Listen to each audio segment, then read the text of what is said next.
The results of this study actually shocked me.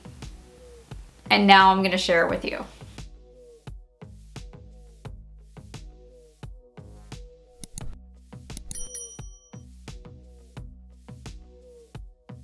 Hey everyone, welcome to my channel. My name is Mandy, the Handmade Homeschooler, and today we're going to be talking about homeschoolers and public schoolers when it comes to standardized testing for college, specifically the ACT and the SAT.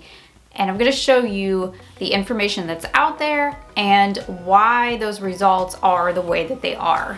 And yes, I was actually really surprised by this. My husband and I were poring over this data last night, and we were actually really shocked. We had a feeling the way that it would come out, but we were not prepared for the actual numbers. First, let me remind you, if you haven't yet, make sure that you hit the like and the subscribe button. And down below in the description box, I have a link for our free Facebook group. And there are links down there also for some free language arts trial and curriculum down there if you need the help. So why am I researching SAT and ACT scores? Well, if you don't know, I have a 10th grader, and typically between grades 10 and 12, students start taking the ACT and SAT to prepare for college. And my kid is right at that age, and I've been poring over different SAT and ACT books to get him to help prepare for this test that's going to be coming up. So I started looking at the data and the resources that are available for homeschoolers. And when I started looking at what's available for homeschoolers, this data pops up. Now I can't wait to show it to you. So I'm looking at two different tests, the ACT and the SAT. These are two different standardized tests that are widely accepted for college admissions. I took both, I'm familiar with both, and ACT, the official ACT website, actually has a graph that I'm going to show you on the screen here so you guys can check this out. But there is an actual graph here that shows the data for public, homeschool, and private school students. And ever since 2001, so this was back when I was in high school, you can see the trend. The average student in private, homeschool, and public school has always been lower. Even though homeschoolers are kind of in the middle, they're still significantly higher than the public school students. Private school, I can see why they test higher. Private school kids, you pay for that. You're getting what you pay for. A lot of us, however, if you're like me and you're the average person, you can't afford private school. The average family, especially right now in 2022, we cannot afford private school. So many people homeschool because they can't private school. And those schools, I totally understand why they're scoring the way that they do. You're getting what you pay for there, and they're probably doing a lot of test prep there. When we're talking about testing, especially standardized testing, it's almost a given if you look at any data, any graphs, any studies, homeschool students will always come out on top of the public school kids. They always score higher. They always do much better than public school kids. Now that's not all, we're talking the average kid, okay? We're not talking about advanced kids. We're not talking about, kids who are taking AP classes or anything. We're talking about your average student in public school and your average student in homeschool. The homeschool student almost every time will score higher than the public school student. That's just the given standard right there.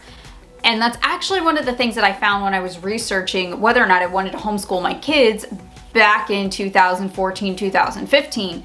And that was one of the reasons why I wanted to pull them out, was so they would score higher on their tests for college admissions. There's many reasons why I homeschool, but that was just one of the perks. And when I saw that, I was like, okay, now there is something to this. If they're scoring higher naturally, there is something to this homeschool thing, right? So let's talk about the reasons why homeschool kids are scoring higher. And I've done some research on this, and I'm throwing my own opinions in there. There is no real hardline data as to why. But as an educator and as somebody who's been a homeschool parent and who has taught in the system, who has been through college for education, I have quite a few theories as to why this is, and I'm going to give you my opinion here. First, student-teacher ratio. That's just a given. Student-teacher ratio, when you're talking about homeschool versus public school, it's a completely different ballgame. In homeschool, you have a one-on-one education. In a public school setting, I had anywhere from 30 to 35 kids on any given day. And it's still the standard now to have around 25 to 35 kids, depending on the state and the school system.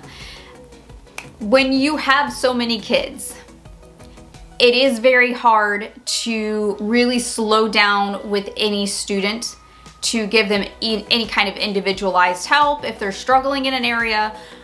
Really what you have to focus on is the group as a whole. Now, as a parent, when we homeschool, we have one-on-one help with our kids. Even if you have a lot of kids, and even if you're homeschooling a lot of them, there's still a very, very small ratio, especially for each grade. So you may only have one second grader, you may only have one 10th grader. I have 2 kids, so there's one of me and 2 kids. So you might say, oh, that's a 1-to-2 ratio. However, I work one-on-one with them individually. So even though it's a 1-to-2, it's really a 1-to-1 because I'm working individually with them for each subject. This is why tutoring works. So if your child is struggling in a subject like math, then you get an after-school tutor and they bring their grade up. Why does that happen? Because it's one-on-one. It's one-on-one education. One-on-one education is always going to trump a classroom setting where it's a 30-to-1 type of ratio. That's just the way that it is. And that's why tutors are always such a good idea for kids who are struggling. And that's why they have such a good success rate, is because one-on-one is always going to be better than a 30-to-1. So the next reason why I think homeschool students are testing better is because of the individualized learning. Now, I'm not talking the 1-to-1 ratio here, I'm talking the individualized curriculum. We have this unique thing that we can do as homeschooling parents where if our child is struggling in one area, we can bulk up that area and we can spend more time on it, and we can even slow down. In a public school setting, you can't do that. It doesn't work that way. When you are a public school educator, you have so much time to get things done, and then you have to spend so much time on test prep, and then, you know, it's a totally different type of learning experience in a homeschool setting versus a public school setting. Now, for example, I'm going to use my child in what we did last week. So we started chemistry a couple of weeks ago, and in module 1, my son wasn't getting something. And it was, if you've ever done chemistry before, it's a lot of math. And there was a concept in the math problem that he just wasn't getting. So by the time it came time for the test, we could tell he just did not understand this. So instead of pushing through the test and moving to module 2 like they would have done in a public school setting, and he would have really just been dragged behind at this point because he wouldn't be able to keep up because he didn't understand module 1. In a homeschool setting, it's not like that. So what I was able to do was I said, okay, we're gonna start all over and we're gonna go back to module 1 and we're gonna try it again. And now, 3 days into restarting module 1, he figured out what he did wrong in his math. He was doing it was an order of operations thing that he wasn't getting, and now he gets it. That's the beauty of homeschool, is when you don't get something, you're not gonna be left behind like you would be in a public school setting. You can go back, you can slow down, or you can bulk up that area of study if you want to. Not even if you're just behind, but just because you want to stop and smell the roses in that certain subject. You have the ability to do that where you can't do that in public school.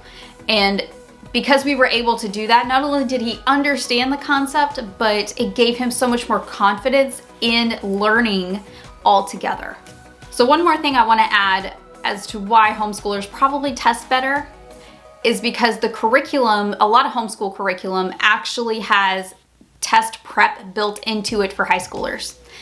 And I know personally that teaching textbooks does this. Teaching textbooks has SAT prep built into the curriculum for high school grades.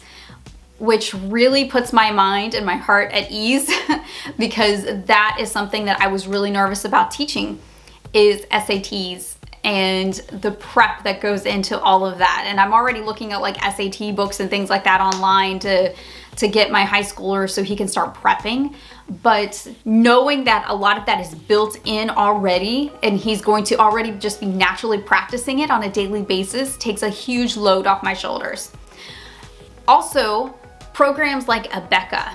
And Abeka has these books that are in the reading language arts curriculum that really help test prep. So starting in the young elementary grades, they start getting these skill sheets, these reading comprehension skill sheets, where they have to basically read a passage within a certain amount of time and answer questions in a certain amount of time.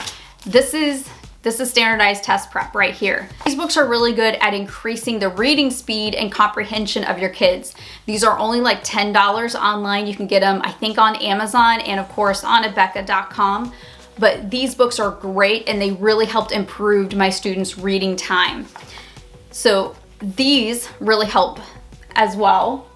Also, IEW structure and style teaches them how to write well. And if you remember, in some of these standardized tests, you have to read a passage just like they do in IEW, and then you have to write like a paragraph just like they do in IEW. So just like structure and style from IEW, they're going to be doing kind of the same thing, and they're going to be practicing this on a daily basis for years. So think about how that's going to translate over into their standardized tests. This is going to be something that they've already done hundreds of times before, so it's not going to be a big stressor for them, and they're going to write well because they're going to have that study that they've already done in structure and style with Mr. Pudua, and it's not going to be hard for them. They're not going to be stressing out over it. So a lot of homeschool curriculum is already going to have these skills built into it, where in public school, they usually have to take so many weeks off during the year of their regular curriculum and just pour test prep into them because sometimes they're not doing it on a daily basis. I know that that's what they did with me, and that's what I was taught to do. So, you know, maybe some school systems, and because I'm not saying that all, because I know some teacher is going to come on here and go insane in the comments and say that I'm lying. Some school systems probably have it built into their curriculum. Okay? Like I'm saying it right there. However, not all school systems do. So a lot of times they have to take so much time off to test prep these kids. Homeschool has a much gentler approach because it's already built in. You're already doing it. You're not taking weeks off to just, dump in test prep. It's already done. You know what I mean? So I think that has a lot to do with why they're testing better naturally. So the last thing I want to touch on and why I think kids do better when it comes to standardized testing is because of the learning environment.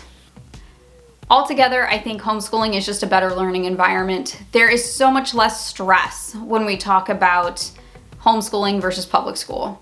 I know as a public schooler myself, the environment was extremely stressful. And I didn't even go to a really rough school. Now my husband went to a really rough school. I did not. And the stress for me was so high. I was stressed out all the time, which made it really hard to learn.